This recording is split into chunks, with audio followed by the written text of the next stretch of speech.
Բարև հարգելի ժողովուրդ, բարև երկիր, բարև ազգ, շարունակում ենք պետականաշինության ուղեցույց աշխատության ընթերցումը, կընթերցեմ բացատրություններով, քանի որ մեկնաբանություններում դուք այդպես էիք ցանկացել, խնդրում եմ մեկնաբանություններում անպայման անդրադարձեք քննարկվող հարցերին, գրեք ձեր կարծիքը, ձեր առաջարկը, ձեր ուղղումը, դիտողությունը։ Եվ էլի կարծիք հայտնեք, արդյոք այս ֆորմատը, այսինքն բացի ուղիղ ընթերցելը, մեկնաբանություններով ներկայացնելը ձեզ ավելի է դուրեկան։ Նախապես մի բան ասեմ, որ նախորդ ընթերցումներին ի պատասխան կա այսպիսի կարծիք, որ այն ինչ մենք հիմա ընթերցում ենք, ներկայացնում ենք, դա կարծես հնացած, անցած դարի կամ նոր ժամանակներում ոչ այնքան գործող հասկացություններ ենք ներկայացնում, օրինակ Անտոմս Ուղևորի խնդիրը կամ անանուն մնալը։ Ես ուզում եմ ձեզ ուշադրությունը հրավիրել այն մտքի վրա, որ այստեղ հայեցակարգային եւ ֆունդամենտալ գաղափարներ են ներկայացնում, որոնք ժամանակի մեջ չեն հնանում։ Սրանք ժամանակի մեջ այո հասկացվում, նկարագրվում են տարբեր հեղինակների, տարբեր հանճարների կողմից, բայց դրանք չեն հնանում, դրանք եղել են մարդկության սկզբից, մարդկության առաջացման սկզբից։ Պարզապես ինչ-որ մի թվականի, ինչ-որ մի գիտնական դա նկատել է եւ արձանագրել է եւ խորացել է այդ հարցի մեջ եւ տվել է իր պատկերացումները։ Ահա չկարծեք, եթե դա 1800 թվականին կամ 1700 կամ 1960-ականներին է նկարագրվել, ուրեմն դա հին է։ Դա հին չի, դա հայեցակարգային եւ ֆունդամենտալ հասկացություններ են, որոնք ժամանակի մեջ չեն հնանում։ Հիմա այսօր ամենակարևոր, երևի ամբողջ աշխատության ամենակարևոր գլուխն ենք քննարկելու, ներկայացնելու, որը կոչվում է իշխանություն։ Կարող եք սա լսել ավտոմեքենայի մեջ, կարող եք լսել, չգիտեմ, քայլելիս, ուղղակի ականջակալներով, այդ հեշտ յուրացնելու համար ես գլուխ առ գլուխ կարդում եմ։ Սկսել ենք համախմբման եւ համակարգման կարեւորությունից, ցույց տալով, որ փոքր խմբերը մինչեւ 150 կամ մի քանի հազար հոգի հասնող խմբերը եւ միլիոնանոց համախմբումը այլ օրինաչափությունների են ենթարկվում։ Այնուհետև նշել ենք երկրորդ գլուխը, եթե չեմ սխալվում, սոցիալական կապիտալն էր, որտեղ ցույց ենք տալիս, թե ցեղը ինչպես է դառնում պետություն, պոլիսը, քաղաքպետությունը ինչ առանձնահատկություններ ունի, որ չունի գյուղը կամ ավանը։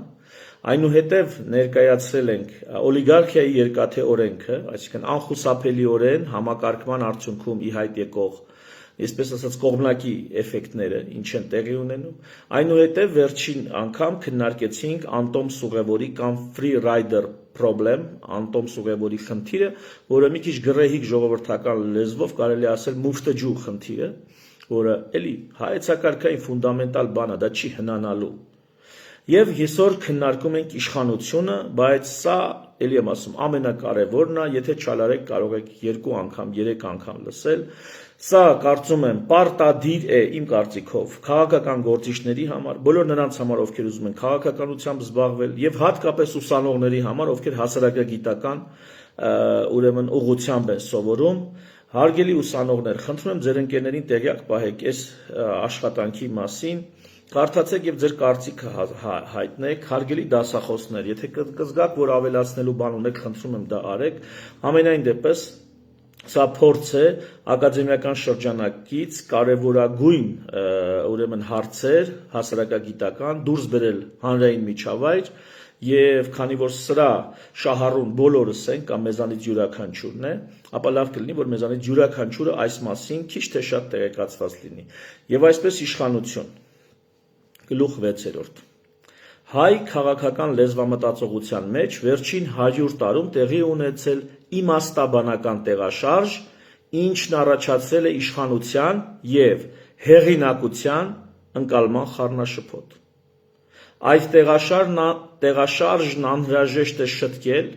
եւ վերականգնել բացակա բառերի կիրառությունը մեր քաղաքական խոսքում։ Ուրեմն սկզբում եկեք մի երկու բան ուղենք, հետո խոսենք իշխանության մասին։ Քաղաքագիտության լատինախոս, անգլախոս բառապաշարում առանձնացվում է երկու տարբեր հասկացություն։ Power, որ թարգմանվում է ուժ, ուղիղ բառացի նշանակում է ուժ, power, եւ authority, որը բառացի թարգմանվում է հեղինակություն։ Սակայն քաղաքականության եւ պետական կառավարման տեսանկյունից երկուսն էլ ժամանակակից հայերենում թարգմանվում են որպես իշխանություն եւ ընկալվում որպես հոմանիշներ։ Թե power-ը, թե authority-ն թարգմանվում են որպես իշխանություն։ Սա կարևոր խառնաշփոթ է մտցնում մեր լեզվամտածողության մեջ։ Հիմա տեսեք, թե ինչ է տեղի ունենում։ 1836 թվականի 1836, մոտ 200 տարի առաջ, Սուրբ Ղազար կղզում տպագրված նոր բառագիր հայկազյան լեզվի բացատրական բառարանում հեղինակ բառը, բոլորը գիտեք, չէ՞, թե ինչ է նշանակում հեղինակ։ Հեղինակ բառը նշանակում է ուշադիր, առաջնորդ, վարիչ, գլուխ, սկզբնահայր եւ դրա լատինական հոմանիշներն են ներկայացվում dux, rector, princeps։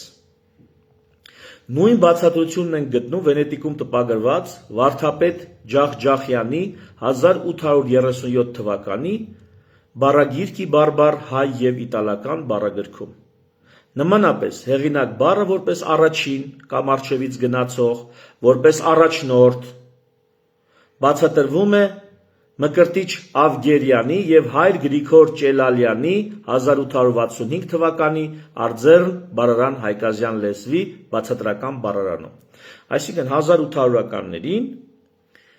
հեղինակ նշանակում է առաջնորդ, ոչ թե ստեղծագործող, այլ նշանակում է առաջնորդ։ Սա շատ կարևոր լեզվամտածողական նրբություն է, որին գլխի մնացած հատվածներում դեռ կանդրադառնանք։ 1910 թվականին Կոստանդնուպոլսում հրապարակված բառագրքում նոր բառագիր հայերեն լեզվի Սիմոն Գաբամաճյանը հեղինակ բառը բացատրում է դարձյալ առաջին, առջևից գնացող, առաջնորդ, գլուխ, որևէ իրի առաջին պատճառ, գիրք շինող, մատենագրող։ Այս բառարաններում հեղինակություն բառը բացատրվում է որպես առաջնորդություն եւ ավելի մոտ է քաղաքագիտական անգլերենի authority իմաստին, որն իր հերթին ծագում է հին ֆրանսերեն autorité բառից, որն էլ իր հերթին լատիներեն auctoritas բառից, actor արմատով auctoritas բառից։ Auctoritas կամ autoritas ավելի շուտ լատիներեն նշանակում է հեղինակություն, ավտորիտետ, ռուսերենով մենք ավելի այսպես ընկալելի է, մանավանդ երբ որ խոսք է գնում քրեական հեղինակությունների մասին, ինչ ենք ասում ենք ավտորիտետա։ Քրեական հեղինակություն նշանակում է քրեական հիերարխիայում առաջնորդ։ Տեսեք, սա շատ կարևոր է, էլի մաս, մենք ընթացքում սրան դեռ կգանք, բայց սա լեզվամտածողական խնդիր է։ Ահա լատիներենում autoritas ավելի շատ նշանակում է հեղինակություն, քան առաջնորդ կամ իշխանություն, ավելի շատ հեղինակություն, քան իշխանություն։ Կլասիցիստ եւ Նոբելյան մրցանակակիր Թեոդոր Մոմզեսը 1817-ից 1903 թվականն ապրել, authoritas-ի ուժը, այսինքն հեղինակության ուժը, նկարագրելու համար դրա տված ցուցումը բացատրում է այսպես, ուրեմն հեղինակության լատինական authoritas-ի ցուցումը ասում է այսպիսինն է. դա ավելին է, քան խորհուրդ եւ պակաս է, քան հրաման։ Դա այն խորհուրդն է, որը չի կարելի անտեսել։ Հասկացաք ինչ անես ավտորիտետ հեղինակություն լատինական իմաստով authoritas ինչա նշանակում։ Դա այն հեղինակությունն է, որի տված ցուցումը ավելին է, քան խորհուրդ, բայց պակաս է, քան հրաման։ Դա այն խորհուրդն է, որը չի կարելի անտեսել, անհնար է անտեսել։ Authoritas-ի բառարմատը լատիներեն actor, ակտյոր, դերասան, ռուսերեն actor գործողություն անող, actor։ Լատիներեն actor-ն է, որ նշանակում է ստեղծող, հիմնադրող, առաջ տանող։ Ուրեմն լատիներենի հետ զուգահեռները տարանք, որ հին հայերենի ու լատիներենի մեջ ահագին ընկալման ընդհանրություն կա։ Հրաչյա Աճարյանը հայերեն արմատական բառարանում 1926 թվականին հեղինակ բառը դարձյալ բացատրում է առաջնորդական իմաստով, սակայն ավելացնում, որ բառի նոր նշանակությունն է երկասիրող, որպես նոր նշանակություն։ Այստեղ նկատում ենք բառի գրաբարյան քաղաքական իմաստի փոխակերպում դեպի ստեղծագործող, գրի առնող, հորինող։ Քաղաքական իմաստը կարծես թե թուլանումը ավելի շատ սոցիալական, այսպես ստեղծագործական իմաստն է առաջ գալիս։ 1938 թվականի Հովհաննես Թովմաս Գայայանի Կահիրեում տպագրված Բառարան Գանձարան հայերեն լեզվի բառարանում հեղինակ բառի դիմաց կարդում ենք մատենագիր, սկզբնապատճառ, հնարիչ եւ այլն։ Արդեն 1967 թվականին Հայկական ՍՍՀ Գիտությունների ակադեմիայի հրատարակչության կողմից Երևանում հրատարակված հայոց լեզվի հոմանիշների բառարանում Աշոտ Մուրադի Սուքիասյանը բացատրում է հեղինակ, նշանակում է գրող, հեղինակություն, մատենագիր, ստեղծագործող, գյուտարար, հորինիչ, հնարիչ, ստեղծիչ, սկզբնաղբյուր։ Բացատրական բառարանների ամբողջ ցանկը չթվարկելով հանդերձ, էլի կան, բազմաթիվ բառարաններ կան, որտեղ այս օրինաչափությունը կարելի է տեսնել։ Նկատենք, թե ինչպես են հեղինակ եւ հեղինակություն բառերի գրաբարյան իմաստը վերանայվում, զրկվելով քաղաքական կարևորությունից, պահպանելով միայն մշակութային նշանակությունը։ Ինքնիշխանությունից զուրկ ժողովրդի համար authority բառի իմաստը զեղչվում է եւ մնում է միայն իշխանություն power բառը։ Հանրագիտարանային ձևակերպմամբ իշխանությունը power գործող անձանց քայլերի, համոզմունքների կամ վարքագծի վրա ազդելու կամ դրանք ուղղորդելու կարողությունն է։ Այսպիսով երկու տարբեր հասկացություն կա, ես առաջ անցնելով ասեմ power նշանակումը անգլերեն լեզվամտածողության մեջ power ուժ նշանակում է քաղաքագիտական իմաստով պարզապես իշխանություն, authority նշանակում է լեգիտիմ իշխանություն։ Անպայման, երբ որ նրանք ասում են authority, նրանք նկատի ունեն լեգիտիմ իշխանություն։ Երբ որ նրանք ասում են պարզապես ուզում են ասել իշխանություն, ասում են power։ Սա ինչու է կարևոր։ Մեզ մոտ լեգիտիմ իշխանություն եւ պարզապես իշխանություն հասկացությունները մեկ բառի մեջ են ամփոփված իշխանություն։ Մենք լսելուց բառը մեր լեզվամտածողության մեջ լեգիտիմության բաղադրիչը ուղղակի դրա անհրաժեշտությունը չենք գիտակցում, չենք մտածում, չենք կարևորում։ Իսկ սա խեղաթյուրում է իշխանության մասին ունեցած մեր պատկերացումները։ Մենք չունենք այդպիսի տարատեսակ իշխանություն բառի ընկալման, որը կնշանակի լեգիտիմ իշխանություն։ Մենք անպայման պետք է լեգիտիմ բառը շեշտենք, որ հասկանանք, այս մի իշխանությունը ընդհանուր իմաստով, այս մեկը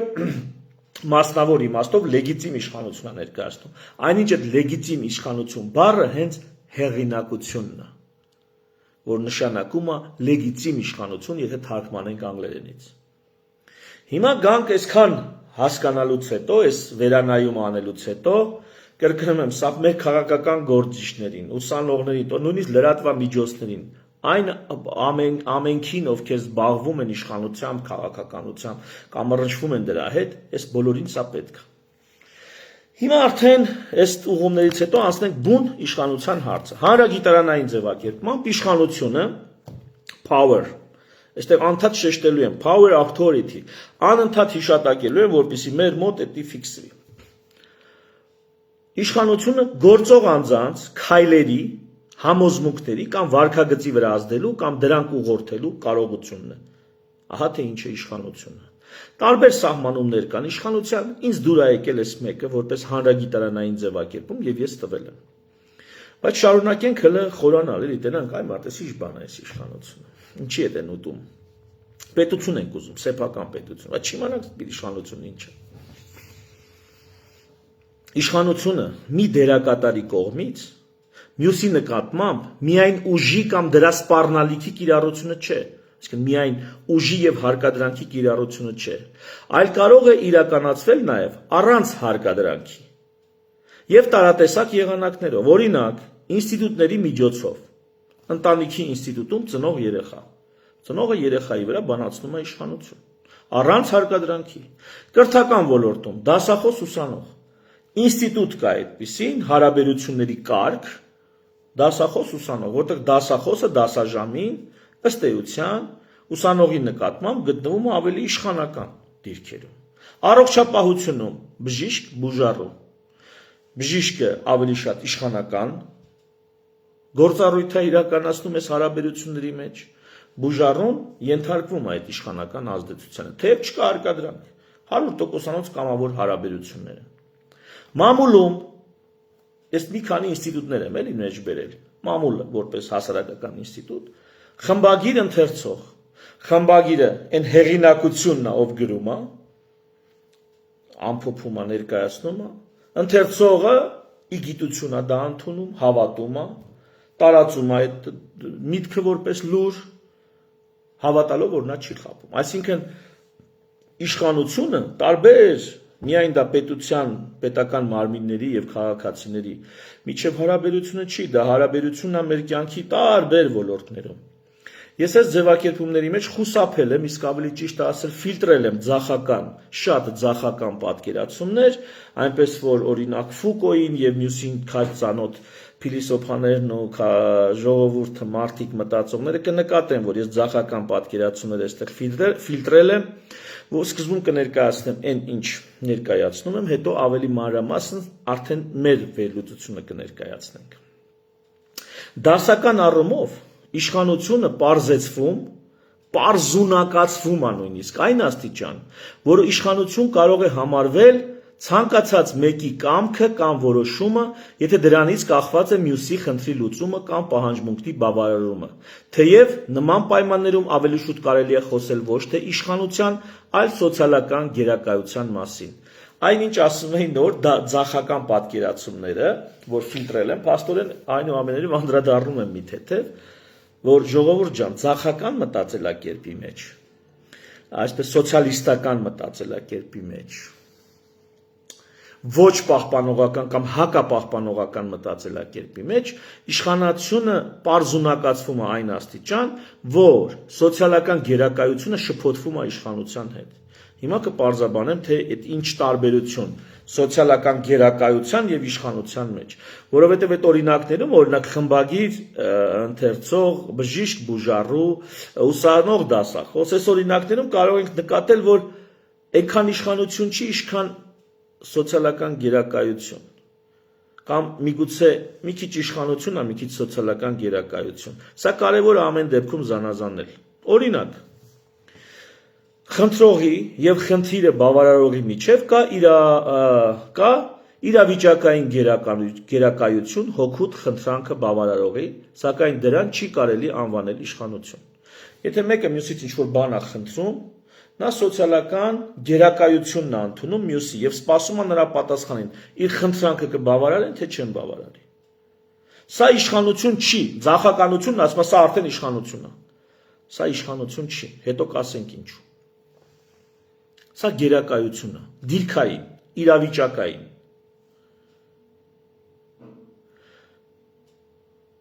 Մերժում ստանալուն պես նրանց միջև դիրքային այդ տարբերությունը չքվում է։ Իսկ խնդրանքը բավարարելու դեպքում առաջ է գալիս ավելի շուտ պարտքի զգացում, որը դարձյալ պարտատիրոջ կողմից ոչ թե իշխանություն է, այլ դիրքային գերակայություն, եթե ոչ գործարք եւ հորիզոնական հարաբերություն։ Իրական իշխանությունն ուղղված, այստեղ ինչ ենք ասում։ Եթե ես մի բան եմ խնդրել, նա մերժում է, վերջ։ Ես էլ չեմ ճանաչում իր գերակայությունը, չես տալի հեչել տաս։ Քո հերն էլ անիծած։ Ստեղ իշխանության հարաբերություն չէր, ստեղ գերակայություն էր։ Եթե տալիս է իմ խնդրանքը, ես պարտքի տակ եմ ընկնում, բայց միևնույն ես պարտքի տակ եմ ընկնում, պարտքով ինչ-որ բան եմ վերցնում, սա էլ իշխանական հարաբերություն չի, որոշակի գերակայություն է, բանկից ես պարտքի տակ եմ բանկին, վարկ եմ վերցրել, բայց դա չի նշանակում, որ ինքը իմ վրա ունի իշխանություն, դա ավելի շուտ գերակայության հարց է, սա կարևոր է տարբերել, ինչու, որովհետև իրական իշխանությանն ուղղված խնդրանքը մերժվելու դեպքում հայցվորի նկատմամբ իշխանությունը չի դադարում գոյություն ունենալ։ Եթե դու իրական իշխանությանն ես խնդրում, ասում ես, ինչ բանի իմ համար արա, նա ասում է չեմ անի, գնա գործիդ, նրա ունեցած իշխանությունը դրանից չի չքվում, նա շարունակում է իշխանություն ունենալ քեզ վրա։ Եթե դու դիմում ես պետությանը կամ զինվորականը դիմում է իր հրամանատարությանը, ասում է խնդրում եմ ինձ արձակուրդ տվեք, գնամ տուն, ասում են չեմ տալու արձակուրդ, վերադարձի շարք, իշխանական հարաբերությունը չի չքվում։ Այս սա է իրական իշխանությունը, որը պետք է տարբերել սոցիալական դիրքային գերակայությունից։ Իրական իշխանությունը նախ կայուն է։ Հələ որ ես մի բան, շարունակենք։ Իշխանությունը սոցիալական համակարգում գործող անձանց դասակարգում է միմյանց նկատմամբ, ընդունելով կառուցվածքային ձևեր կամ հիերարխիա։ Իշխանությունը ունի հիերարխիա ձևավորելու հատկություն։ Օրինակ, տարբերակելով տիրոջը եւ ստրուկին, տանտիրոջը եւ նրա հարազատներին, գործատուին եւ աշխատողներին, ծնողին եւ երեխաներին, պատգամավորին եւ ընտրողներին։ Հիերարխիան ավագության կարգն է, որով մարդիկ համակարգվում են եւ դառնում միասնական կառուցվածքի մաս։ Շատ կարեւոր է ընդգծել, որ հիերարխիան մեկ էլ այդ դիրքային գերակայությունը պետք է զանազանել հիերարխիայից։ Հիերարխիան դա համակարգ, դա կայունություն է։ Իսկ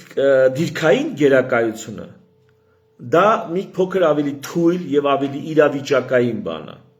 Հիերարխիայում մարդիկ նույն համակարգի մաս են, ընդհանուր են, կոլեկտիվ են։ Դիրքային գերակայության մեջ մարդիկ կարան լինեն իրար օտար, բայց լինեն դիրքային անհավասար պայմաններում։ Հիերարխիան ենթադրում է միասնություն, մենք հիերարխիայի մեջ գտնվող սուբյեկտները կամ գործող անձինք իրար նկատմամբ հիերարխիայի մեջ մենքի զգացումով կապված են իրար։ Դիրքային գերակայությունը, սոցիալական գերակայությունը, դա մենքի հետ ըստ էության կարա եւ կապ չունենա։ Ավելի մանրամասն առաջիկայում խոսենք սրա մասին։ Կամած ուզում ենք հասկանանք այդ ինչ բան է այդ իշխանությունը, այ մարդ, այսքան որ օգտագործում ենք այդ բառը։ Հիերարխիան, այսինքն նվիրապետությունը, հայերեն հիերարխիա նշանակում է նվիրապետություն։ Հիերարխիան ավագության կարգն է, որով մարդիկ համակարգվում են, համակարգ են դառնում միասնական կառուցվածքի մաս։ Սա շատ կարևոր է ընդգծել, շատ կարևոր է տարբերել հիերարխիան պարզապես գերակայությունից։ Հեղինակություն authority տերմինը վերաբերվում է այն իշխանությանը, որն ընկալվում է որպես լեգիտիմ, արդեն ասել ենք, կամ սոցիալական կառուցվածքի կողմից հավանության արժանացած։ Արդեն ասել ենք, որ հեղինակությունը դա լեգիտիմ իշխանությունն է։ Սա ճանաչված իշխանությունն է, երբ հասարակությունն ընդունում է անհատի կամ որևէ կառույցի որոշումներ կայացնելու կամ իշխելու իրավական եւ բարոյական հիմքերը։ Հեղինակության դեպքում մարդիկ ենթարկվում են ոչ թե վախից կամ հարկադրանքից, այլ կամավոր եւ հոժարությամբ։ Ահա authority հեղինակության եւ ուժի իշխանության power-ի տարբերությունը։ Հեղինակությունը authority ենթադրում է, որ մարդիկ ենթարկվում են ոչ թե հարկադրված, այլ կամավոր եւ հոժարությամբ։ Նրանք ընդունել են տվյալ հիերարխիան կամավոր հոժարությամբ, ճանաչում են իրավական եւ բարոյական, այսինքն լեգիտիմ, ճանաչում են լեգիտիմ։ Մի թեթև անցնենք սոցիոլոգիային, հետո կանցնենք մեր բուն ասելիքին։ Գերմանացի սոցիոլոգ Փիլիսոփա Մաքս Վեբերը ապրել է 1864-ից 1920 թվականները։ Առանձնացնում է հեղինակության, authority եւ լեգիտիմության 3 իդեալական տարատեսակ։ Իդեալական 3 տարատեսակ ասում։ Դրանցից մեկը խարիզմատիկ հեղինակությունն է։ Եկեք մի քիչ տենանք այս իշխանությունը կամ հեղինակությունը ոնց է ձևավորվում։ Ուրեմն ըստ Մաքս Վեբերի դրանցից մեկը խարիզմատիկ հեղինակությունն է, որի լեգիտիմությունը բխում է առաջնորդի անձնական արժանինքներից, հմայքից, կատարած սխրանքներից, համախմբման կարողություններից։ Խարիզմատիկ հեղինակությունը ներհատուկ է խարիզմատիկ հեղինակությունը Ներհատուկ է հեղափոխական առաջնորդներին, զորավարներին, մարգարեներին, կրոնական ուսմունքների հիմնադիրներին, նրանց, ովքեր քանդում են հինը, առաջարկելով նորը։ Եվ այսպես մի օրինակ, գրված է այսպես, բայց ես ասում եմ ձեզ այսպես։ Օրինակ Քրիստոս, չէ, ասում է։ Գրված է, որ, չգիտեմ, սիրիր քո մերձավորին, չգիտեմ, ատիր թշնամիներին, բայց ես քեզ ասում եմ, սիրեցեք ձեր թշնամիներին։ Այս գրված է այսպես, բայց ես ասում եմ ձեզ այսպես, այս տեսակ առաջնորդներն են, որոնք ավելի շատ ունեն խարիզմատիկ առաջնորդություն, հեղինակություն, լեգիտիմություն, խարիզմատիկ լեգիտիմություն։ Տիպիկ օրինակներ են։ Նապոլեոն Բոնապարտը խարիզմատիկ առաջնորդ էր։ Օլիվեր Կրոմվելը խարիզմատիկ առաջնորդ էր։ Հիսուս Քրիստոս, Մուհամեդ Մարգարե, Զրադաշտ, սրանք բոլորը խարիզմատիկ առաջնորդներ են եղել։ Իրենց անձնական հատկանիշների, իրենց անձնական գործած սխրանքների, մի մասը լեգենդար, մի մասը հորինված, մի մասը իրական, այս ամենի վրա հիմնված հեղինակությունը, լեգիտիմությունը Վեբերը դասակարգում է որպես խարիզմատիկ հեղինակություն, authority կարևոր է։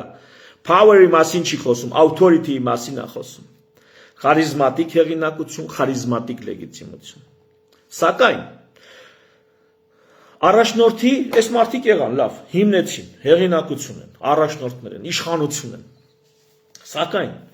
առաջնորդի մահվան դեպքում խարիզմատիկ հեղինակությունը եւ նրա լեգիտիմությունն ավարտվում է։ Կամ մահանում է, կամ, չգիտեմ, կորում է, բացակայում է, կամ հրաժարական է տալի, մի խոսքով։ Խարիզմատիկ լիդերի ուրեմն անձի ավարտելով, անձը ավարտվելով, ավարտվում է նաև նրա լեգիտիմությունը։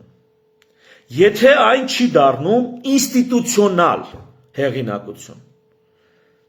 ինստիտուցիոնալ authority, այսինքն լավ, խարիզման նա հետը տանում է, հասկանում եք։ Եվ այստեղ, որպեսզի մնա իշխանություն, մնա հիերարխիա, մնա կառուցվածք, այդ իր հետ գնացած խարիզմայի փոխարեն պիտի մնա ինստիտուտ։ Ահա Վեբերը դա նշում է, որ ինստիտուցիոնալ հեղինակություն, այսպիսի հասկացություն եւ ինստիտուցիոնալ լեգիտիմություն։ Մեր մոտ հիմնականում ինստիտուցիոնալ է։ Վարչապետի աթոռ, կապ չունի վրանով նստած, ով էլ նստի, պետք է այսպես ասած պրիզնատ գանք։ Նախագահի աթոռ, կապ չունի ով էլ լինի, պետքա, չգիտեմ, կաթողիկոս, անձը կապ չունի, կաթողիկոսը ինստիտուտը կա, այդպիսի ինստիտուտ, կաթողիկոսի ինստիտուտ, նախագահի ինստիտուտ, չգիտեմ, պարլամենտ ինստիտուտ, գերագույն դատարանի ինստիտուտ, այս մարդիկ, ով էլ նստի այնտեղ, պետքա ընդունենք որպես հեղինակություն, որպես իշխանություն։ Սա ինստիտուցիոնալ, ոչ խարիզմատիկ։ Հա լավ կլինի, որ հետնել լինի խարիզմատիկ այդ մարդը, բայց եթե նույնիսկ զերո խարիզմա ունի, ինստիտուցիոնալ, ուրեմն լեգիտիմությունը եւ ինստիտուցիոնալ հեղինակությունը առանձին կատեգորիա է։ Բայց եկեք շարունակեմ, հա, տեքստը։ Հեղինակությունը ուշադիր։ Ինստիտուցիոնալացվում է երկու ճանապարհով։ Այն խարիզմատիկ հեղինակությունը ինստիտուցիոնալացվում է երկու ճանապարհով։ Ավանդական անձնավորված, էսի մի ճանապարհն է, եւ առաջնորդական դերի շարունակությունն իրենց վրա են վերցնում խարիզմատիկ հեղինակության հետ փոխկապակցված անձիկ, արյունակցական ժառանգները, աշակերտները եւ այլն։ Հիմա տեսեք։ Ինչի մասին է խոսքը, որ երբ որ այս խարիզմատիկ լիդերը գնաց, իր տեղը պահում են իր աշակերտները, օրինակ, եկեղեցին, քրիստոնեական եկեղեցին, ովքեր հիմնեցին, ովքեր էին առաջնորդները, Պետրոսը, կամ Պողոս առաքյալը, որ չի եղել Քրիստոսի աշակերտը, բայց առաքյալ էր։ Այսինքն նրանից հետո նրա հետ փոխկապակցված կերպարները կամ Հայաստանում քրիստոնեություն են տարածել, այսինքն Մատթեոսն ու Բարդուղիմեոսը։ Նրանք են տարածել։ Նրա հեղինակությունից հետո առաջնորդությունը մտնում է նրա հետ փոխկապակցված անձանց։ Կամ Ալեքսանդր Մակեդոնացուց հետո իշխանությունը մնաց իր հիմնական զորավարներին։ Կամ չգիտեմ, համանման բան կարելի է Նապոլեոնի հետ էլ կապել, բայց Նապոլեոնը դեռ գործում էր, կենթանի էր, երբ որ այլ եվրոպական թագավորությունների վրա իշխանության էր կարգում իր հավատարիմ զինակիցներին։ Կամ իսլամի մեջ Մուհամեդի հետ ով որ կապված էր, Մուհամեդի հետ կապված մարդիկ դարձան առաջնորդներ իսլամական աշխարհում։ Նույն այսպես տարբեր օրինակներ կարելի է բերել, թե ոնց է, ուրեմն ավանդական անձնավորված եղանակով, ավանդույթի ձևով այս առաջնորդի խարիզման, երբ որ բացակայում է, ավանդույթի ուժով նրա առաջնորդությունը նրա հետ փոխկապակցված անձանց է տարածվում։ Այսպես ինստիտուցիոնալացված օրինակը միապետություններում։ Եղել է մի հատ շատ հզոր թագավոր, բոլորը նրան պրիզնատ են եկել, ճանաչել են, կներեք այս այլ լեզուներ, ռուսերեն բառերի համար։ Բոլորը նրան ճանաչել են, հետո նրա սերունդները արդեն սերունդից սերունդ միայն նրանք կարող են թագավոր լինել։ Սա էլի ավանդական անձնավորված եղանակ է հեղինակության եւ լեգիտիմության։ Սա մի եղանակ։ Խարիզմատիկ իշխանության ինստիտուցիոնալացման։ Շարունակենք, երբ առաջնորդական դերի շարունակությունը իրենց վրա են վերցնում խարիզմատիկ հեղինակության հետ փոխկապակցված անձինք, արյունակցական ժառանգները, օրինակ Մուհամեդ Մարգարեի կամ դինաստիայի հիմնադիրների դեպքում, աշակերտները Հիսուս Քրիստոսի դեպքում կամ զինակիցները Ալեքսանդր Մակեդոնացու դեպքում։ Եվ երկրորդ ճանապարհ ինստիտուցիոնալացման, երբ հեղինակությունը դառնում է անանձնական, սոցիալական եւ քաղաքական կառուցվածք, այսինքն ռացիոնալ իրավական ինստիտուտ։ Մի ինստիտուցիոնալացումը դա ավանդական անձնավորվածն է, մյուս ինստիտուցիոնալացումը դա արդեն ռացիոնալ իրավականն է կամ բյուրոկրատականն է։ Որն է սրա լավագույն օրինակներից մեկը, արդեն նշեցի, օրինակ վարչապետ, դատավոր բան, այս ամեն ինչ ռացիոնալ իրավական ինստիտուցիոնալացումն է։ Սրա տիպիկ օրինակ է Ջորջ Վաշինգտոնի նախագահությունը։ Ուշադիր։ Վաշինգտոնը խարիզմատիկ առաջնորդ էր։ Միևնույն ժամանակ չուներ արյունակցական ժառանգորդ։ Նա առանց մրցակիցների ընտրական կոլեգիայի կողմից միաձայն ընտրվեց նախագահ, Ամերիկայի Միացյալ Նահանգների առաջին նախագահն էր։ Միաձայն ընտրվեց նախագահ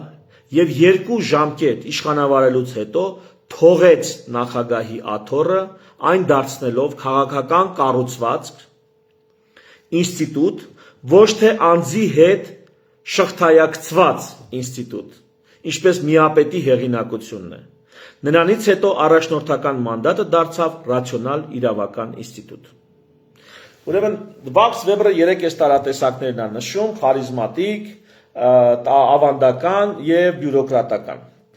Ես փորձեցի բացատրել, որ սկսում ամեն ինչ խարիզմատիկից։ Սկզբում լինում է խարիզմատիկ լիդերը, որ ավելի հեշտ հասկանանք։ Հետո այդ խարիզմատիկ լիդերը սովորաբար զարգանում է իրանից հետո բխող շուն ու շանգյալը դառնում է իր առաջնորդության, ուրեմն շարունակողը, մյուս ճանապարհը, որը դառնում է ավանդական եղանակ, մյուս ճանապարհը դա ինստիտուցիոնալացվում է բյուրոկրատական կամ իրավական, ռացիոնալ ճանապարհով, սա արդեն Ջորջ Վաշինգտոնի օրինակով սկսում են մարդիկ գալ եւ այս պոստում հայտնվել եւ ոչ թե որ բարեկամ են Վաշինգտոնի հետ, ծանոթ են, զինակից են, SNL են, չէ, այլ որտեւ իրանք արժանի են, իրանք լավն են, իսկ այդ արժանիներին ընտրելու համար պետքա մեխանիզմներ դնենք։ Մի խոսքով էսի դասական քաղաքագիտությունն ու սոցիոլոգիան։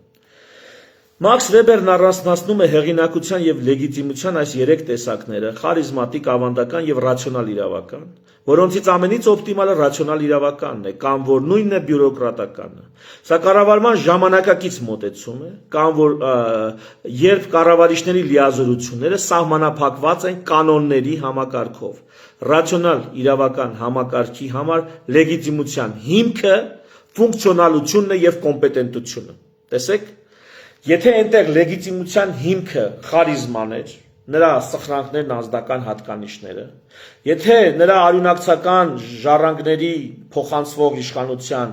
հիմքը նրա հետ առաջնային նախահոր հետ արյունակցական կապն է, ապա ռացիոնալ իրավականում հիմքը ֆունկցիոնալությունն է եւ կոմպետենտությունը։ Սա շատ կարեւոր է։ Ոչ կոմպետենտ եւ ֆունկցիոնալ առումով անգործունակ առաջնորդը չի կարա շարունակի համարվել լեգիտիմ, եթե խոսք ունենք, գործ ունենք ռացիոնալ իրավական լեգիտիմության հետ։ Հեղինակությունը այն իշխանությունն է, այսինքն authority-ն այն power-ն է, որը կարիք չունի ամեն օր ապացուցելու իր ուժը հարկադրանքի միջոցով։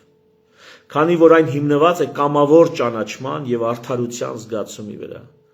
Հեղինակությանը որպես լիդեր մարդիկ ճանաչում են կամավոր եւ գտնում են, որ արդար է, որ ինքն է մեր լիդերը։ Սա հարկադրանքի վրա չի հիմնված։ Սա շատ կարևոր է ներմուծել հայ քաղաքական միտք եւ լեզվամտածողություն։ Հեղինակության տված բերած իշխանությունը լեգիտիմ է, մարդիկ ճանաչում են, որ դա արդար է, որ այդպես է պիտի լինի ու կամավոր է։ Երբ հեղինակությունը վերածվում է զուտ իշխանության power-ի, պետությունը դադարում է լինել հանրային համագործակցության հարթակ եւ վերածվում է բռնապետական միջավայրի։ Իշխանությունը power իր մաքուր դրսևորման մեջ հասկանալու համար պետք է մի փոքր հեռանալ դասական քաղաքագիտական պատկերացումներից եւ վերադառնալ մարդկության բնական վիճակին, տոհմերին եւ ցեղերին, քանզի իշխանությունը ոչ միայն պետական, այլև նախապետական հասկացություն է եւ հատուկ է ոչ միայն մարդուն։ Այստեղ գալիս ենք արդեն մեր բուն ասելիքին։ Այս ամեն ինչը համարեք նախերգանքեր։ Բուն ասելիքը, որը սովորաբար քաղաքագիտության մեջ այդքան էլ այսպես չի ձևակերպված։ Բայց ես ուզում եմ սա ներկայացնել ձեզ, որ դուք հարգելի ժողովուրդ, ազգ հասկանաք։ Իշխանությունը այնքան հին է, որ պետություններ չկային։ Իշխանությունը նույնիսկ մարդը բանական դեռ չկար, իշխանությունը արդեն կար։ Նախամարդու մոտ կար։ Նրանից առաջ էլ կար։ Իշխանությունը դա մի հասկացություն է, որը գոյություն ունի նաև կենթանական աշխարհում, սոցիալական խմբերում։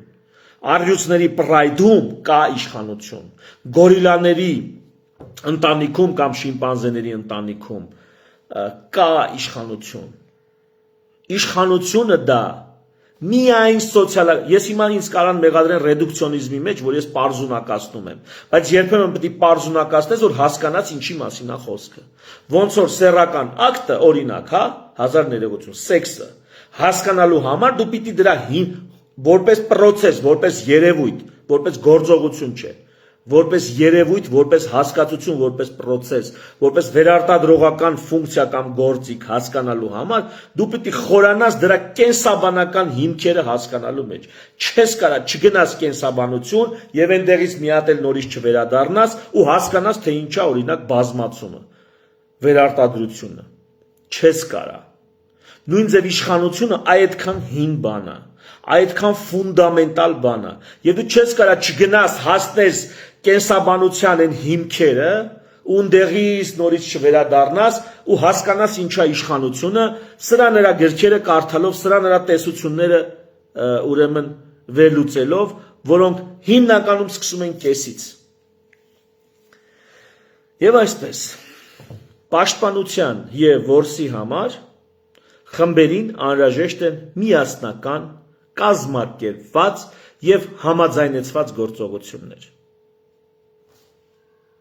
Խմբերը, որպեսզի ցիրուցան չլինեն, ինչպես հոտերը, հա, նախիրը ցիրուցան է լինում։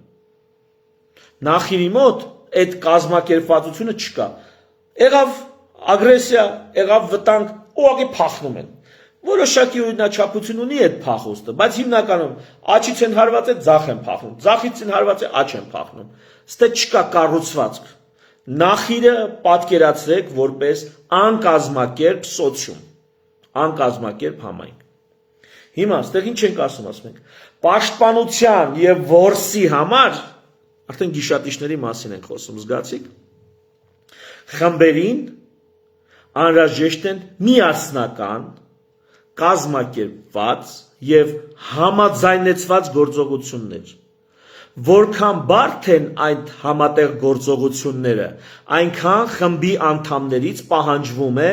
բարձր կազմակերպվածություն եւ գործողությունների համաձայնեցում։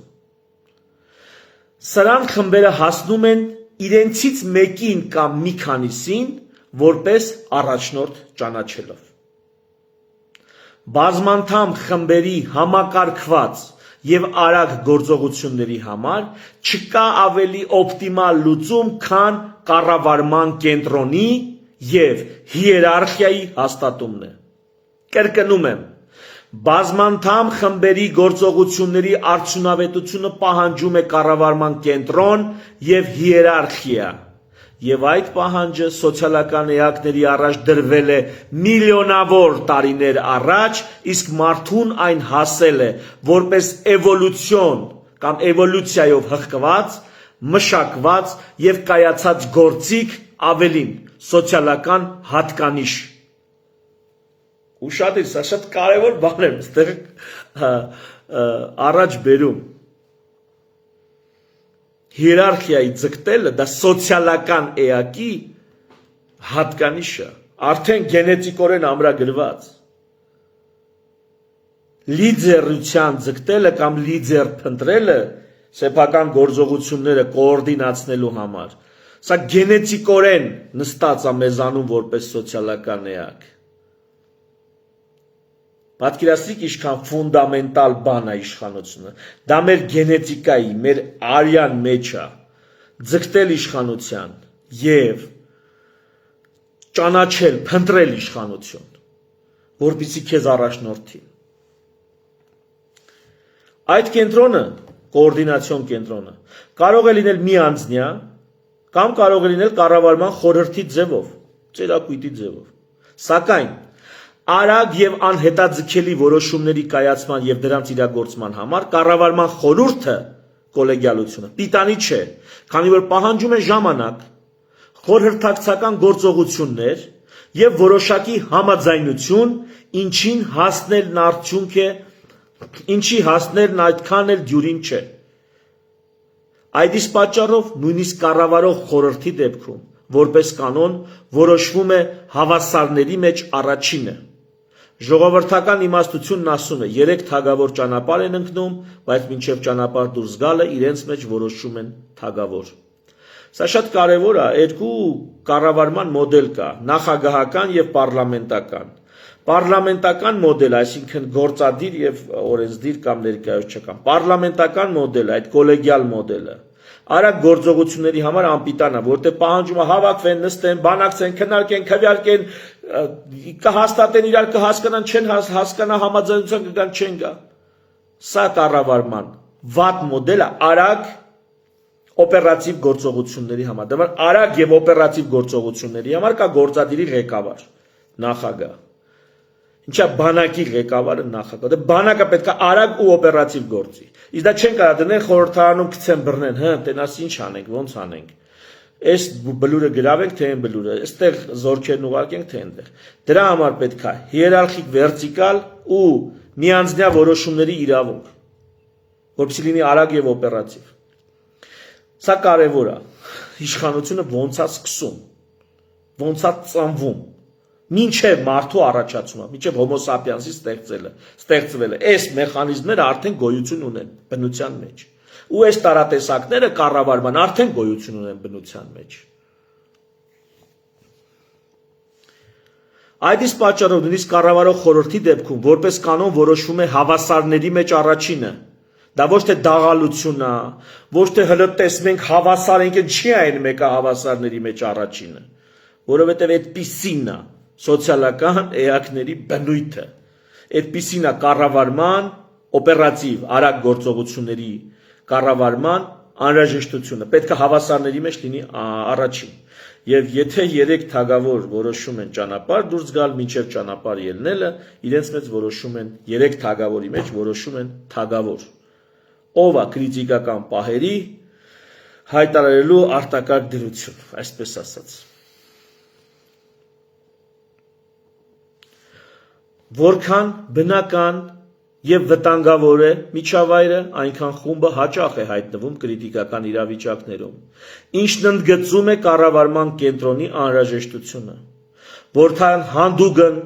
եւ հավակնոտ է խումբը գործում, այնքան արագ եւ օպերատիվ պիտի լինեն նրա գործողությունները, հետեւաբար այնքան միանձնյա կառավարումը եւ դիսցիպլինան դառնում են անհրաժեշտություն։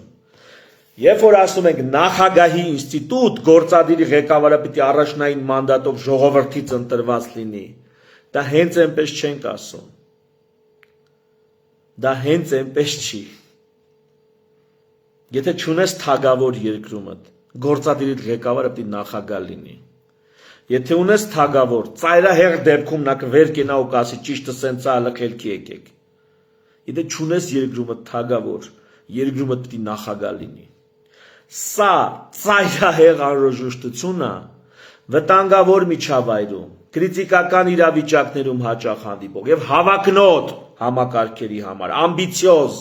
ժողովուրդներին սենց է պետք։ Իսկ եթե այդ ժողովուրդը ամբիցիաներից զուր կա, եթե քրիտիկական իրավիճակներում նախընտրումը հանձնվելը, եթե այդ ժողովուրդը ընդհանրապես վտանգներից խուսափում է եւ այսպես ասած անձնատուր լինում առաջին իսկ վտանգավոր պահին, այդ ժողովրդին պետք չի տենց առաջնորդ։ Այդ ժողովրդին պետք է կոլեգիալությամբ, հավասարության սկզբունքով, պարապների մի հավաքածու, որոնք այսպես կոլեգիալ որոշումներ կկայացնեն։ Դուք ուշադրություն դարձրեք, թե ոնց են Հայաստանում համոզում, որ Հայաստանը պետք է լինի խորհրդարանական, ոչ թե նախագահական։ Մտածեք այս մասին։ Ինչի Հայաստանը սարքեցին, դրսից այդ թվում խրախուսելով, ինչի Հայաստանը սարքեցին խորհրդարանական եւ չթողեցին, որ լինի նախագահական։ Էլ ավելի միանձնյա իշխանություն տալով վարչապետի ձեռքին, իբր թե նախագահի ձեռը իշխանություն շատ կար։ Ոչ մի նախագահի ձեռը այդքան իշխանություն չի եղել Հայաստանում, ինչքան վարչապետի ձեռքը կա։ Հələ մտածեք այդ մասին։ Հիմա Համենայն դեպս այստեղ ես չեմ ուզում հակասություն դնեմ, ես ուզում եմ միանձնյա իշխանության անհրաժեշտությունը, նախագահի անհրաժեշտությունը այստեղ արդեն ցույց տալ։ Բայց վերադառնանք կոլեգիալ կառավարումն էլ կառավարող կենտրոնը։ Բայց սա արդեն ավելի դանդաղ եւ ավելի երկարաժամկետ պլանավորված գործերի համար։ Սա կարեւոր է։ Այս միանձնյան օպերատիվ արագ գործելու համար է։ Այս կոլեգիալ մոդելը, սա էլ երկարաժամկետ ավելի իմաստուն որոշումներ կայացնելու համար։ Սա կարեւոր է։ Այսինքն չի, որ սա վատն է։ Սրա վատ խորհրդարանի կամ ծերակույտի կամ այդ ժողովի անհրաժեշտությունը կենսական է երկրի ժողովրդի սոցիումի համար, խմբի համար։ Սա կենսական է, բայց սա երկարաժամկետ հարցերն է վերաբերում։ Իսկ եթե դու գտնվում ես վտանգավոր միջավայրում, քեզ պետք է գործադիրը, այսինքն միանձնյա որոշումներ կայացնողը ունենա ահագին իրավունքներ կարճատև օպերատիվ գործողությունների համար։ Հիմա այսպես թունդ տառերով գրած է. կենտրոնական կառավարումը գործարկվում է բոլոր այն խնդիրների պարագայում, որոնք խմբային ինքնակառավարման համար անլուծելի են, իրենց մասշտաբից կամ առանձնահատկություններից ելնելով։ Այսինքն, կա նաև ինքնակառավարման հարց, մարդիկ շատ հարցեր կամ խմբի անդամներ շատ հարցեր իրանք իրենցով են լուծում, բայց այն խնդիրները, որոնք իրանք իրենցով չեն լուծում, ինքնակառավարումը չի լուծում։ Այն խնդիրները, որոնց առանձնահատկությունն ու մասշտաբներն այնպիսին են, որ չի լուծվում ինքնակառավարման, պետք է լուծվի կենտրոնական կառավարող մարմնի կողմից։ Խմբի բնական եւ հոգեբանական մղումներից ելնելով, որոշակի հատկանիշներով կամ առաքինություններով անհատները ճանաչվում են որպես առաջնորդ կամ առաջնորդական կենտրոն, խմբային։ Նրանք այլոց գործողությունները սինխրոնիզացնում են իրենց կամքի եւ ծրագրերի հետ, որոնց հիմքում որսն է պաշտպանությունը եւ խմբի ներքին անդորը։ Նրանց կամքը եւ ծրագրերը դառնում են մետրոնոմ այլոց մտքերի եւ գործողությունների համար։ Նրանք դառնում են որսի դուրս եկածների եւ ինքնապաշտպանվողների խմբավարը, դիրիժորը, ովքեր իրենց կամքով չափ են տալիս ողջ համայնքին եւ հանրությանը։ Ներքին խժդժությունների ժամանակ նրանք հիերարխիկ կարգի եւ հաստատված բարքերի պահապաններն են։ Համընդհանուր այդ կորողությունը կոչվում է իշխանություն, power։ Նա վերադառնանք նորից ինչ է իշխանությունը, կենսաբանական մոլեկուլյար մակարդակով ինչ է իշխանությունը։ Խմբի բնական եւ հոգեբանական մղումներից ելնելով, որոշակի հատկանիշներով կամ առաքինություններով անհատները առաջ են գալիս, ճանաչվում են որպես առաջնորդ կամ առաջնորդական կենտրոն Նրանք այլոց գործողությունները սինխրոնիզացնում են իրենց կամքի եւ իրենց ծրագրերի հետ։ Նրանք ամբողջությունը հավաքում են իրենց վրա։ Չինգիզ խանին հիշեք։ Չինգիզ խանին պատկերացրեք։ Նա սինխրոնիզացրեց այդ քոչվորների այդ ամբողջ ցիրուցան զանգվածները։ Հետամնաց տեխնոլոգիապես հին նա այդ ամեն ինչը համախմբեց, ինքը միայնակ սինխրոնիզացրեց այդ հսկայական հորդաները ու իր կամքին ու ծրագրերին ծառայեցրեց այդ ամբողջի գործողությունը։ Ինքը դարավ դիրիժոր այդ ամբողջի իր սրտի բաբախը ռիթմ էր հաղորդում այդ ամբողջ հորդաների սրտի բաբախին։ Իրա խիզախությունը նրա խիզախությանը, իրա տեստոստերոնը, իրա որցություն էր հաղորդում նրանց սաղին, ու նրանք միասին ծալեցին ամբողջ քաղաքակիրթ աշխարհը, ինչքան որ հասցրեցին։ Ամբողջ հայտնի քաղաքակիրթ աշխարհը արևելքից արևմուտք ծալեցին։ Սա սինխրոնիզացիա է, սա է իշխանությունը։ Իշխանությունը խմբի արդյունավետ համատեղ գործողությունների արդյունավետությունն ապահովող սինխրոնիզացիոն չափ տվող կորիզա կենտրոնա։ Իշխանությունը դա գերակայություն չի։ Իշխանությունը դա պրիբիլ չի։ Դա արտոնություն չի։ Իշխանությունը այս սինխրոնիզացիան է նախ եւ առաջ։ Այսա չեք կարդա ուրիշ տեղեր։ Եվ սա կենսաբանական, մոլեկուլային, ատոմային մակարդակով իշխանության բնույթն եմ ես ներկայացնում։ Եվ եթե սա չի իշխանություն, ուրեմն չկա իշխանություն։ Այն մնացած ուրիշ անուններ տվեք, դա արդեն իշխանություն չի։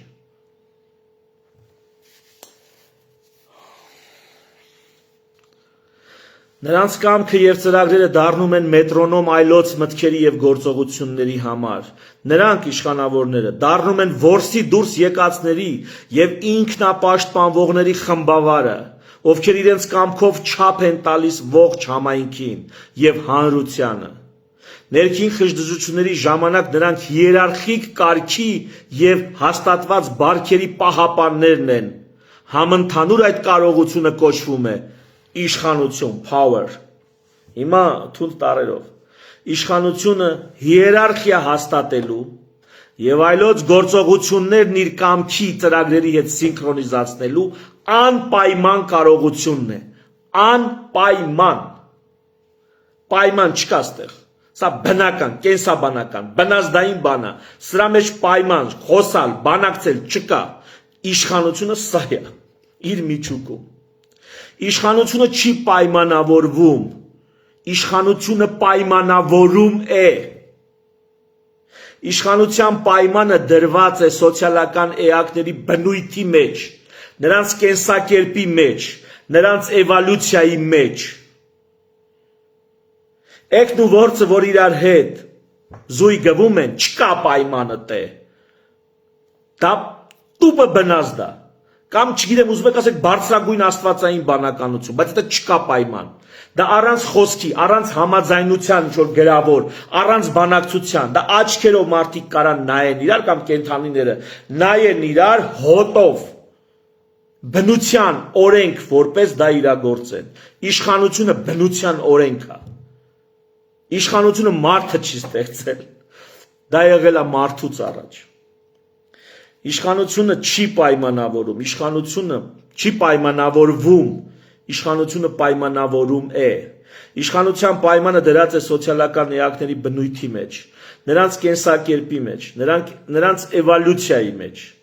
Եթե ասում ենք սոցիալական էակ, ապա ինստինկտիվորեն պետք է հասկանալ առաջնորդելու ձգտող եւ առաջնորդվելու պահանջ ունեցող էակ։ Իշխանությունը չի ձևավորվում հանրային պայմանագրով, այն ձևավորվում է կամ բնազդաբար, կամ գուցե գիտակցված անհրաժեշտությունից ելնելով։ Նույնիսկ թագավորներն ու Հռոմի պապերն են ծնկել աղոթքի, որովհետև ունենալով բարձրագույն իշխանություն, նրանք որպես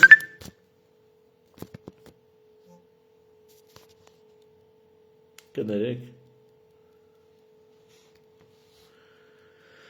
Նույնիսկ թագավորներն ու Հռոմի պապերն են ծնկել աղոթքի, որովհետև ունենալով բարձրագույն իշխանություն, նրանք որպես սոցիալական էակ պահանջմունք ունեն ավելի զորեղ եւ ամենագետ մեկի կողմից աջակցության եւ առաջնորդության։ Այսինքն նույնիսկ եթե մարդը թագավոր է, ինքը տեր է փնտրում, առաջնորդ է փնտրում, իդեմս Աստծո։ Եթե նույնիսկ ամբողջ կաթոլիկ եկեղեցու ամբողջ հիերարխիայի գագաթին է, ինքը իրանից վերև մեկին ման է գալի, որ իրան առաջնորդի։ Սա սոցիալական էակի բնույթն է։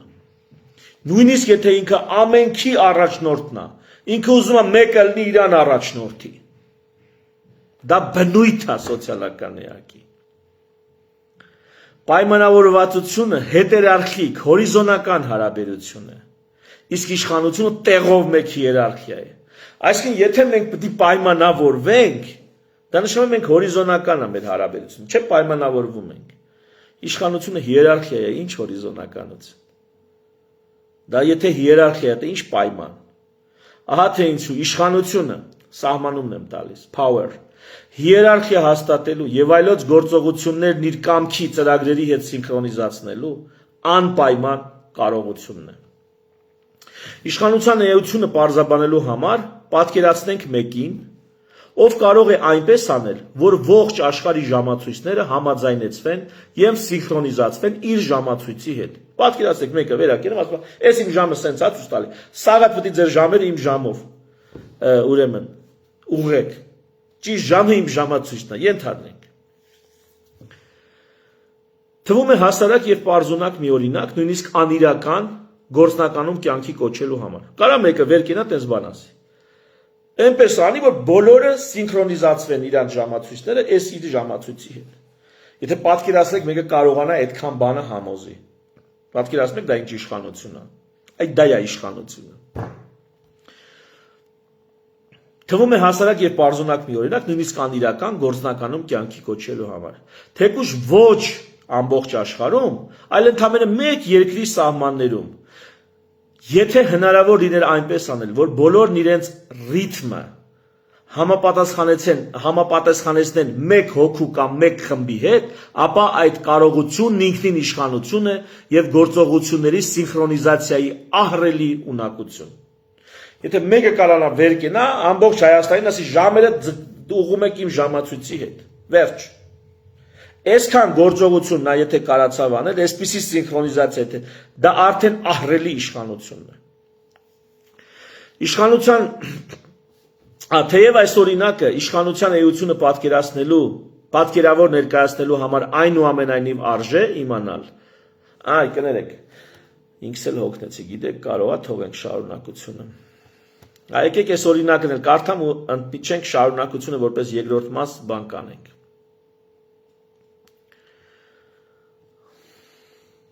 Թեև այս օրինակն իշխանության էությունը պատկերավոր ներկայացնելու համար է, այնուամենայնիվ արժե իմանալ, որ 1884 թվականից մինչև 1972 թվականը աշխարհի ժամացույցները սինխրոնիզացվել են Մեծ Բրիտանիայի Գրինվիչի աստղադիտարանով։ Այսինքն այս պարզապես օրինակ չի։ Աշխարհում կա իրական իշխանություն, կամավոր բոլորն էլ այդ ժամը դզել են դրանով։ Գրինվիչով, Մեծ Բրիտանիա։ Այսօր սակայն, բացի Չինաստանից, աշխարհի մնացած երկրներում բոլոր հեռախոսների եւ համակարգիչների ժամացույցները ճշգրտվում են ԱՄՆ ռազմածովային աստղադիտարանի USNO Master Clock-ով, որը հանդիսանում է նաեւ ողջ GPS համակարգի ժամանակային սկզբնաղբյուրը։ Իշխանությունն այսպիսով սեփական ռիթմի հետ այլոց սինխրոնիզացնելու կարողությունը, որը ժամանակակից դարում ոմանք հասցրել են արվեստի աստիճան, առանց երկար բարակ պայմանավորվելու, որովհետև աշխարհին պետք է ընդհանուր ռիթմ, ընդհանուր ստանդարտ, անկազմակերպ քաոսից խուսափելու համար, անկախ նրանից աշխարհն այդ ռիթմին ենթարկվում է գիտակցված անհրաժեշտությունից, թե բնազդաբար։ Այսքանով ուզում եմ սահմանափակել, որ իշխանությունը դա այդ սինխրոնիզացիայի կարողությունն է։ Ու հենց այսօր կան աշխարհում կենտրոններ, որոնք առանց մեզնից հարցնելու ինստինկտյան կամավոր կերպով գնացե մենք իրանց ժամով ենք սինխրոնիզացնում մեր ամբողջ կյանքի ռիթմը։ Այս պահին դա Միացյալ Նահանգներն է ու դրան դեմ է այս պահին Չինաստանը, ուրիշ ոչ ոք։ Այսքանով ավարտենք մեր այս առաջին մասը, որտեղ ահագին հլը քննարկելու բան կա։ Երկրորդ մասը առաջիկայում կներկայացնեմ, մի խոսքով շնորհակալություն ուշադրության համար։ Ցտեսություն։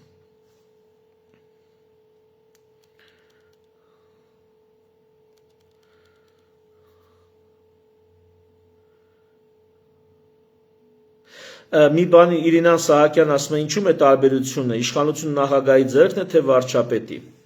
Տարբերությունը առաջնային է մանդատը, թե ոչ, այսինքն անմիջապես ժողովրդից է, ժողովրդի կողմից ընտրված, թե ոչ։ Փաստացի Հայաստանում այս պահին վարչապետը նախագահի ֆունկցիա է իրականացնում եւ մենք չունենք պարլամենտ։ Փաստացի Հայաստանում չկա պարլամենտ։ Պարլամենտը դա Նիկոլ Փաշինյանն է։ Նիկոլ Փաշինյանով է ձևակերպվում։ Այսինքն թեև վերացրել ենք նախագահի պաշտոնը, փաստացի դեկորատիվ պաշտոնը թողենք, թեև վերացրել ենք նախագահի պաշտոնը, իրականում վերացել է պարլամենտը։ Եվ եթե երկրում լինեն ոչ թե իրականից արդար ընտրություններ, կամ գոնե այնպիսի ընտրություններ, որ եղել են վերջի 1-2 ընտրությունները, հա, այդքանով գոնե, առանց ընտրակաշարքի, բացահայտ լկտի ընտրակաշարքի, ծածուկ բան, ապա ահռելի փոփոխություն կներ, եթե նախագահը առանձին ընտրվեր, պարլամենտը առանձին։ Այդ հակակշիռների արդյունքը մենք մի այլ կարգի կտեսնեինք։ Բայց այս համակարգը ստեղծված է Ղարաբաղյան հարցը վերջնականապես փակելու համար, ու այս համակարգը այդ փակում է բոլոր հնարավոր այլ ընտրանքները, եւ տեսնենք միջև ուր են մեզ ստենց հպատակի պես առաջ քաշելու, մի հոգի ընտրելով երկրում եւ այդ մի հոգով փակելով գործադիր, օրենսդիր եւ դատական ճյուղերը ամբողջությամբ, խոշոր քաղաքական իմաստով։ Մանր հարցերում նրանք այո կարող են հարցեր լուծել,